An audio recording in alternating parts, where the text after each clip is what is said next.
But, for us, it's kind of like, I don't know, when we split, I think we've also did it extremely amicably. We just kind of did, all right, 50-50, 50-50, 50-50, done. And there was no paperwork. Our separation agreement was what? It was like a $20 template that we downloaded off the internet and we signed it. Yes. I think that's what we did, and it was just the headache understanding that money is finite, right? Especially when you're splitting up, money's already hard when you're married. And then now you have to do it on one income. But then now you have these, going through lawyers and paying thousands of dollars that could just go to your children. It just didn't make any sense. Yeah. But there's a lot of people that do take that avenue. It becomes ugly and it's really hard. I Mhm. mean, it's really sensitive. There's like the sensitivity around divorce that sometimes I just feel is missing. Just understand that it's personal. You know what I mean? Yeah, And if and I the whole bring it up, thing. I can talk to you. But if I don't bring it up, you can't ask me questions about it. Exactly.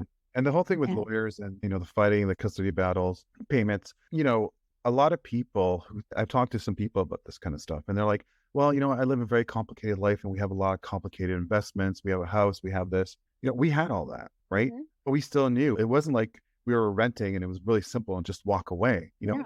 Ultimately, like, yes, everybody's life is complicated. Everybody's finances are entangled, intertwined, mixed up. But again, at the end of the day, you need to look at what's best for your mental health and the mental health of your children, right? Yes, And exactly. you have to split a house, you have to split the cars, you have to split the investments, you have to split all this stuff up. Yeah, sometimes you got to think, well, I'm going to go to a lawyer to protect myself, but not including the cost, but also lawyers tell you to do some weird stuff sometimes. They'll be like, make sure all your conversations are documented. Make sure you write down everything he says or she says. Make sure that, when you're in a room alone and you're having a conversation, make sure that there's a witness, just to protect yourself. So again, you're putting in all these hurdles before you have like a smooth breakup or a split up or a divorce. You're putting in all these weird rules around it and making it uncomfortable. The thing is like as soon as it moves to lawyers, it doesn't become about the family unit anymore and the people Right. involved. It becomes about money, right? And it's like, there's a shift in focus. So right now we're breaking up a family, we're breaking up a home. But then you go to lawyers and all of that is really the pain point of the whole scenario.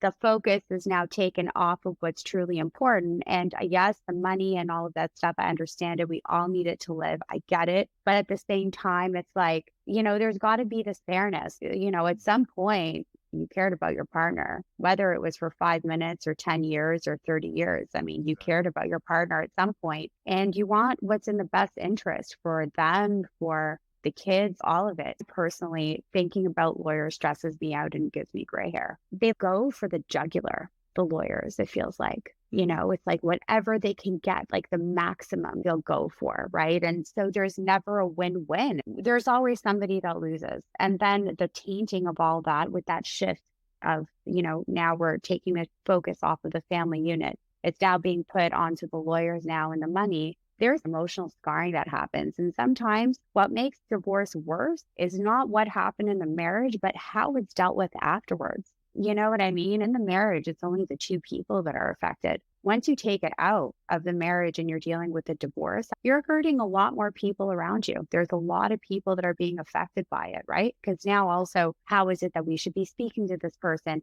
Things can get really, really messy, but it's all about the approach, right? It's all about the approach. Like, what is the intention, right? Be fair. At the end of the day, part of the thing when it comes to divorce is understanding that life is going to change. You're not going to have the same life that you did when you were married. There were two incomes coming into the house. There was more money. There was more support. Your life inevitably is going to change. You're going to have to work harder. You have one income coming into the house now. And as a single parent or a co-parent, you're going to have to do your damn hardest to be able to bring in the equivalent of what two people can bring in, right? You're going to have to try. And, inevitably it's going to change, but we just have to get comfortable with the fact that if we make this decision to get a divorce, we need to understand that life is inevitably going to get harder. And no amount of lawyers, no amount of money giving is going to make it better.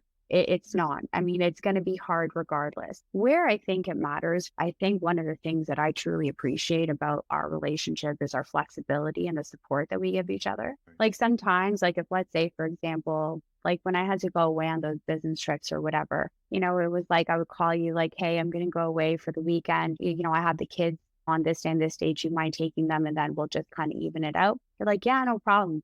If you decide that you want to go away, that you have to go away for a weekend for a business trip for personal, whatever, I'd be more than happy to take the kids. And we're really, really flexible on that. But I think it's also like the reason why we're so flexible and supportive is because we didn't really go about that nastiness afterwards, right? We really tried to do our best to make it as fair as possible.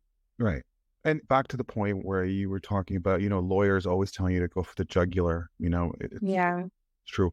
They'll always tell you, like, they're not going to look at the family unit and say, hey, for your kids and for your husband's mental health, maybe you shouldn't try to take everything. They'll tell you, like, go for maximum payments, go for maximum, custody, go for maximum ownership, take as much money as you can, right? They're not going to say, like, let's think about this in a fair manner. They're going to be trying to push the limits, right? Right. Always going to recommend the limits. They're not going to tell you, well, legally, you're eligible to get, $500 a month in child support payments, even though you're splitting the kids 50-50. They'll tell you, yeah, legally you're allowed to get 500, but we're going to push for 800. Yeah, I mean, for Stuff sure, like that. because for them, the more money they get, the more they get paid, right? They don't care about your relationship after the divorce. They just want to try to get you as much as possible. And again, you walk away from these situations, you're jaded, right? You're like, oh my God, Absolutely.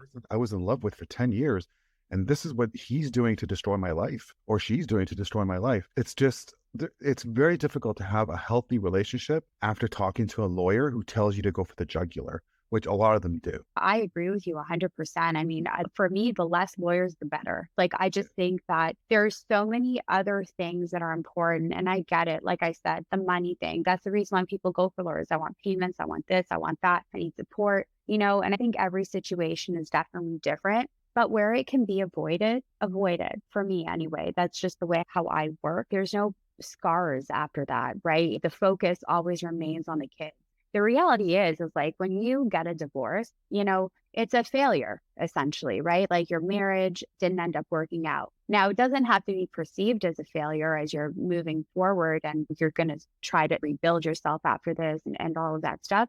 But essentially, that's what it is. It was, you went in there, you had the intention of making it work for a lifetime. It didn't work out. And now you have 2 kids, but these kids never asked to be here. They never asked to be here. So for us, I think, as parents, like doing justice to them is showing up for them. They want both parents to be there. And, and the best way to do that is to try to alleviate as much bad blood as possible. And I get it. Again, at the beginning, it's hard when you're adjusting to the new life, when you're dealing with the emotions, when you're going through all this. I get it. But you've got to think bigger than you. In the moment, even though it can be really hard, you got to think bigger than you. You got to look at those kids that never asked to be here, that you decided to bring into this world. I say, I'm going to do this for you. We couldn't make it under one roof, but at the same time, what we are going to do is make sure that we still are a family, right? Because every kid's dream is to have their parents together, right? So, give them that as much as possible, where possible, and just make it work within a new dynamic, right? I think that the less lawyers for that to work is better. Ultimately, that's the goal. That should be every parent's goal, right? Sometimes, when you're going through a divorce, it's a very emotional time. And, talking to some parents who were divorced, there's a lot of vitriol and hatred and all these emotions that you're going through, and sometimes you do want to hurt your partner. But then you realize, like, you're hurting the father of your children. You're hurting the mother. Exactly it. And, these children look up to you like you're gods, right? Exactly. It's so sad. Ultimately, when you're happy, I know my kids are happy, right? And So, likewise. so important to me, like, when we talk about the impact it has on our kids, right? I know Absolutely. keeping you happy and it'll keeping myself happy will ultimately make me a better father Exactly. and make my children happier, period. Mhm. Right. Yeah. So to me, day one of the divorce, it was hard, obviously. But I mean, ultimately, all I thought about was keeping the kids happy, right? And keeping happy and making sure that we have a strong relationship to compensate for, the stigma that our children will have to suffer for the rest of their life. Yeah, for sure. But I think that we do a pretty good job